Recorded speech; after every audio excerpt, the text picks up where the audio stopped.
Hello everybody, this is Yasmin from Yarkspiri fantasyart.com. Today I'm actually working on a dragon. I decided to do it steampunk style, however.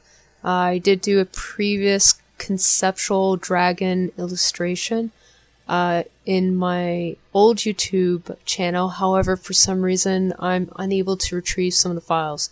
So because I'm not able to actually retrieve those files, I decided to design a new dragon.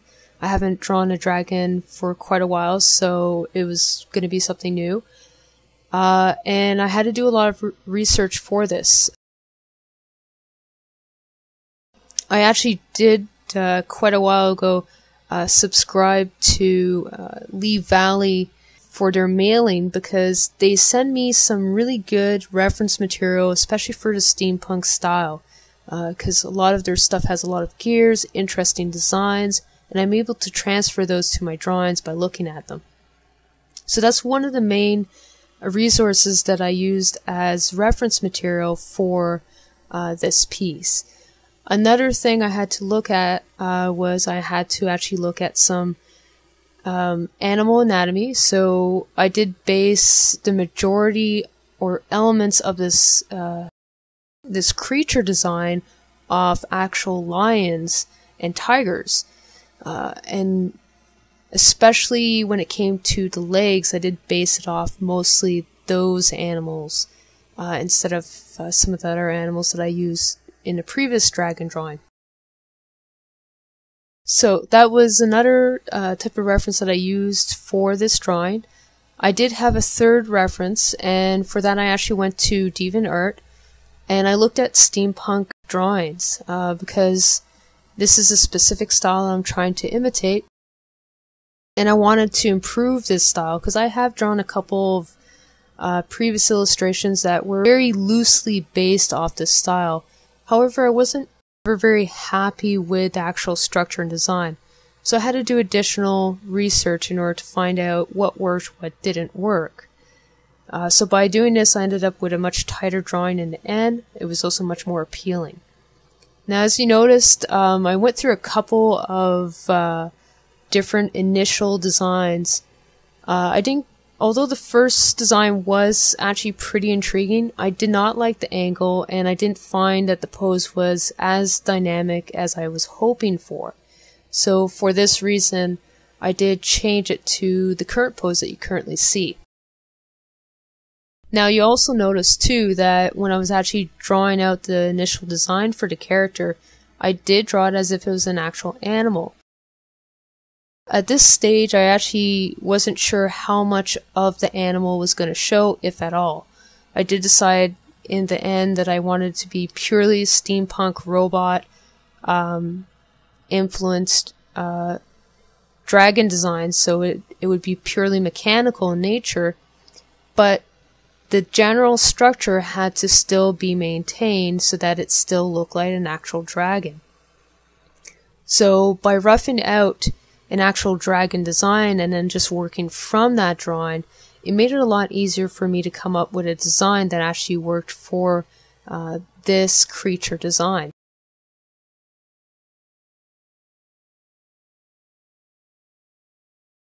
Now, like I said, I did do quite a bit of research, and I did look at quite a bit of reference before I actually started drawing this image. But although I was looking at a lot of lion references and mechanical object references, I still wanted it to look somewhat organic in the way it was moving. So I needed to make sure that certain areas around the torso had that ability to move. So you'll see that, especially in the later drawing of this creature, there's a lot of room for those plates to move, so that the creature is not actually limited. Even though it's mechanical, it doesn't have a limited amount of movement. This was something that I had to keep in mind for this character, because I did want to have that ability for this character to be very dynamic and be able to move just like a normal animal would be able to. So the general function of this creature was very important for me in coming up with the initial concept. I did have to make sure that structurally the joints would have that ability to move. So when I was looking at my reference, I was looking at, mechanically, how would this work? How would I create a joint that allows the most mobility or realistic mobility for this creature? So I did take all that into account before I actually started working on the drawing itself.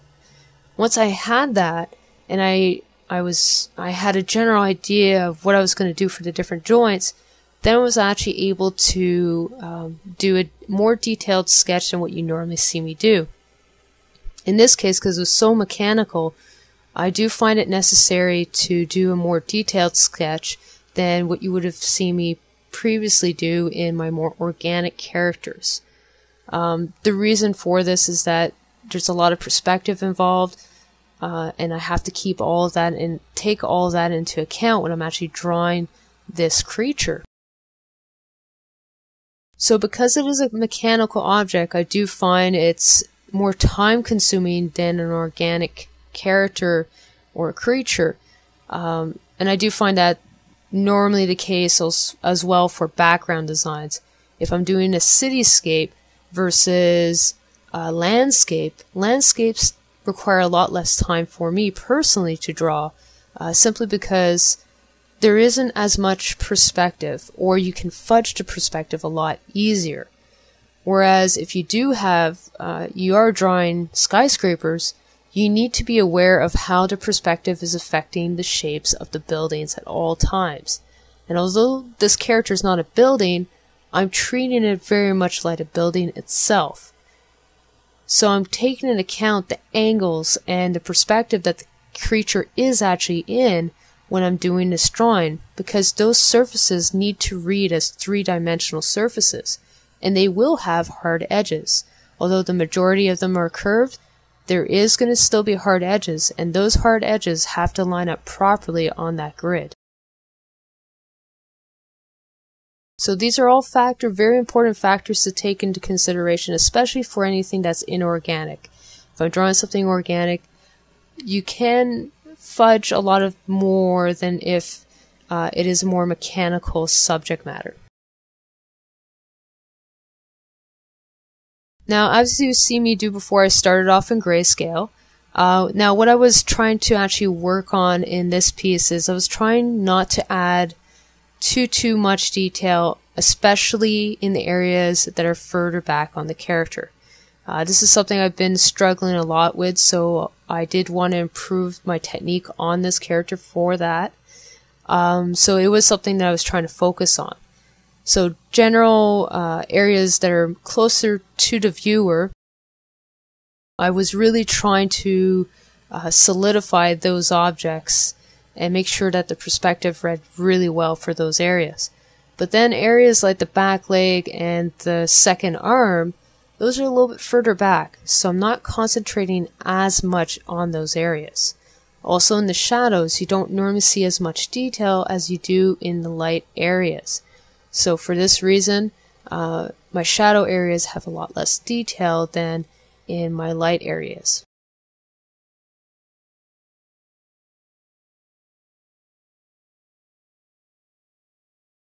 Once again, all the details that I've added into this character, I did try to keep it somewhat functional. So the neck of the character, if it was actually structured like this, would provide the character or the creature enough mobility in the neck to be able to actually move quite freely.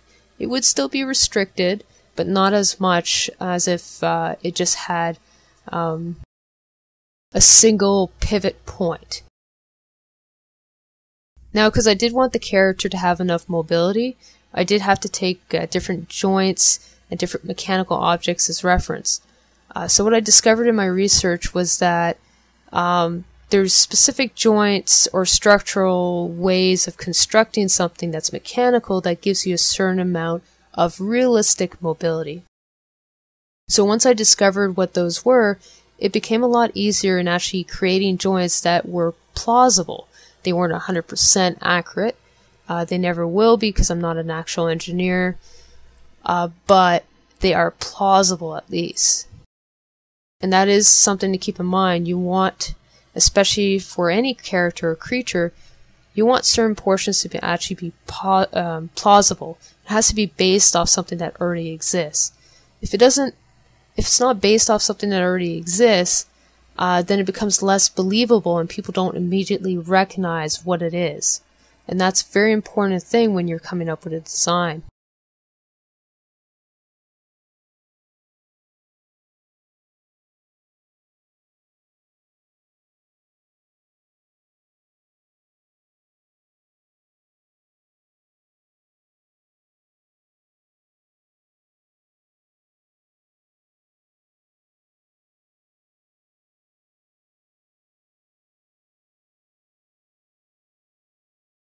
Now, because the wings are fairly structured, and they are behind the character, so you don't see all the detail behind them, I did just duplicate the other wing and then skewed it in order to fit the perspective that I needed. Now, the only problem with doing that is that you have to correct the lighting, because the lighting is not coming directly behind the character. There's a lot of lighting changes that have to occur. So I had to redarken certain areas and then repaint over them. So although it does save a little bit of time, I am essentially repainting that area just because I have no choice because the lighting is no longer correct. It does save some initial time though because I'm not refiguring out the structure for the character or that portion of the character, which is really important. Now, unlike some of the previous videos, when I was actually working on the cast shadow, I was actually adding the cast shadow directly onto the floor layer. In this case, the cast shadow was very simplified, so it didn't have to be too detailed. So for this reason, I just added it directly onto the floor. Normally, in order to provide me with more flexibility, I will add the cast shadow on a separate layer. But in this case, since I didn't need to, I just didn't do so. Now you may have noticed that I zoomed out quite often when I was working on this piece. The reason why I do that is to ensure that the character reads even when it's very small. That's very important to take into consideration because when I upload these as thumbnails, I still want them to read properly. And generally the thumbnails are fairly small, so for this reason it is important to zoom out to check to see if everything still works correctly once you have a smaller image in mind.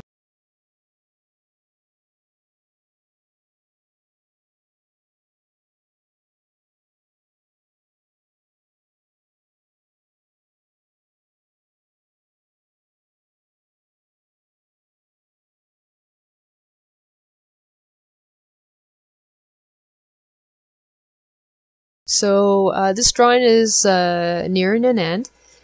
It was a lot of fun to work on this, although I had to do a lot more research than what I typically do. I also struggled a lot with the initial pose, but in the end I was also very much more satisfied with this drawing in comparison to some of my other drawings. Now I did add a couple of extra textures to the character after I was actually done the initial painting. And this is the finished product with the textures added on. I also added glowing eye as well to help emphasize the fact that you don't know whether or not this character is good or evil. So I hope you enjoyed this video, and I hope to see you guys soon. Thank you and take care.